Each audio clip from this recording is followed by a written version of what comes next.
Balochistan national party عوامی کی جانب سے شہید بے نظیر بھٹو پریس کلب ڈیرہ مراد جمالی میں ورکرز کنونشن کا انعقاد کیا گیا، جس میں مرکزی سیکرٹری اطلاعات ڈاکٹر ناشناس لہڑی نے بطور مہمان خاص شرکت کی۔ ورکرز کنونشن میں بلوچستان نیشنل پارٹی عوامی کے کارکنان نے کثیر تعداد میں شرکت کی۔ ورکرز کنونشن سے بلوچستان نیشنل پارٹی عوامی کے عہدیداران نے ورکرز کنونشن سے خطاب کرتے ہوئے کہا کہ پارٹی کے کارکنان ہی اصل پارٹی کے ورکر ہیں، یہی پارٹی کا سرمایہ ہوتے ہیں۔ پارٹی کو کامیاب بنانے میں ورکرز کا اہم کردار ہوتا ہے۔ مزید اس حوالے سے ڈاکٹر ناشناس لہڑی نے وش نیوز سے بات چیت کرتے ہوئے کہا، آج کا جو ہمارا یہ دورہ ہے نصیر آباد کا، ایک تو ورکرز کنونشن تھا ہمارا، سیکنڈ یہاں آرگنائزر اور ڈپٹی آرگنائزر کے حوالے سے بی ایم پی عوامی کے سربراہ راجی راشون میر اسد اللہ بلوچ کے ہدایات پر ہم آئے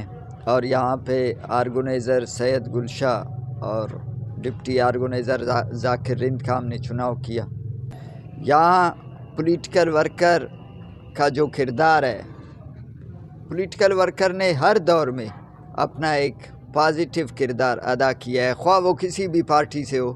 سیاسی کارکن کی جدوجہد سے کوئی انکار نہیں کر سکتا، اور یہ سیاسی کارکن ہی ہے جو لوگوں کو، پارٹیوں کو آگے بڑھانے میں مدد کرتی ہے۔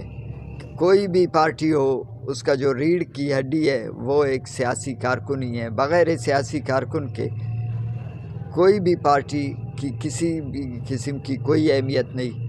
بلوچستان نیشنل پارٹی عوامی کے عہدیداران کا کہنا تھا کہ بی این پی عوامی نے ہمیشہ اپنے کارکنوں کو اولین ترجیح دی ہے اور ان کے ہر مسائل کو حل کرنے کے لیے اقدامات کیے ہیں اور آئندہ بھی کرتے رہیں گے۔ کیمرہ مین معشوق رند کے ساتھ ریاض بلوچ، وش نیوز، نصیر آباد۔